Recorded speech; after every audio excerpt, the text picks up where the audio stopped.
Good evening and welcome back to Penn State Sports Night.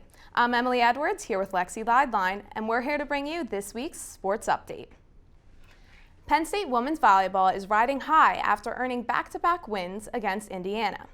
The two teams battled it out at Rec Hall this past Friday and Saturday, with Penn State winning in 4 sets in match 1 and a 3-set sweep on Saturday. The Nittany Lions totaled 109 kills, leading to a .356 kill average. Setter Gabby Blossom dished out 76 assists in both games, and junior hitter Johnny Parker led the team with 35 kills. The Nittany Lions ranked number 10 by AVCA coaches with a record of 4 wins and 3 losses.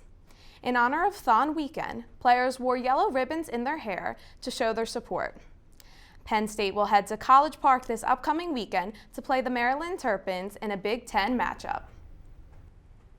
Penn State women's lacrosse captured their second win this season, while the men's team kicked off with a tough loss this weekend. The 21st ranked women's team are now on a 2-game win streak after a huge upset against the 7th ranked Maryland Terrapins with a final score of 15-13. Freshman Olivia Dirks led the team with 5 goals, followed by Lauren Kraft, Kristen O'Neill, and Sophia Triondafils, who each contributed 2 goals. It was a close game, but the Nittany Lions pulled off their first win against Maryland since 2005. The team's next game is March 5th against Northwestern. On the men's side, the 6th-ranked Nittany Lions started off their season with a loss to 17th-ranked Rutgers in Piscataway, 11-9. Both TJ Malone and Dan Ream recorded hat tricks, and Dylan Folds and Mac O'Keefe contributed as well. However, Rutgers led in shots, caused turnovers, and ground balls, which led to Penn State's demise. The Nittany Lions will look to capture their first win of the season this Friday night at 5:30 against number 2 Maryland at Panzer Stadium. The U.S. women's national soccer team ranks first in the ongoing She Believes Cup held at Exploria Stadium in Orlando. The United States team is 2-0 after wins against Canada and Brazil, with only Argentina left to face. Megan Rapinoe and Christian Press both scored against Brazil, while goalie Alyssa Nair hasn't let up any goals during the tournament.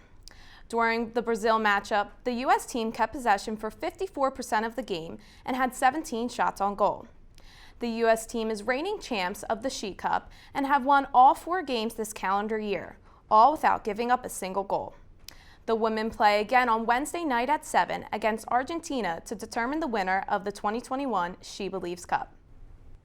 Novak Djokovic and Naomi Osaka are champions after dominating the Australian Open this past weekend. Naomi faced some tough competitors on her way to victory, such as one of her idols, Serena Williams, in the semifinals.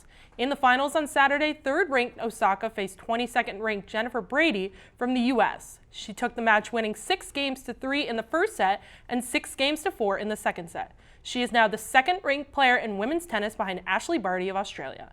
On Sunday, Novak Djokovic defeated Daniel Medvedev in 3 sets, confirming that he is still the undisputed number 1 ranked tennis player in the men's single division.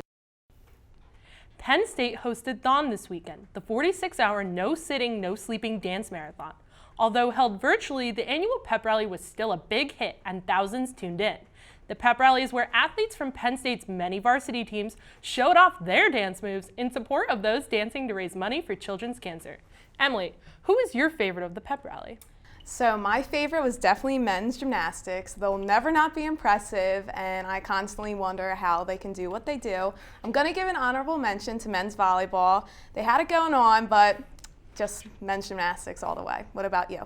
I personally really liked women's gymnastics. I mean, they kind of did it a little differently. They did a zoom out, zoom in sort of video, and I thought it was really impressive. My honorable mention, I would mention men's swimming and diving. You know, they used the pool to their advantage. So, well, that's all the time we have for this edition of Penn State Sports Update. For Emily Edwards, I'm Lexy Leidlein. Thank you for joining us on Penn State Sports Night, and we'll see you next week.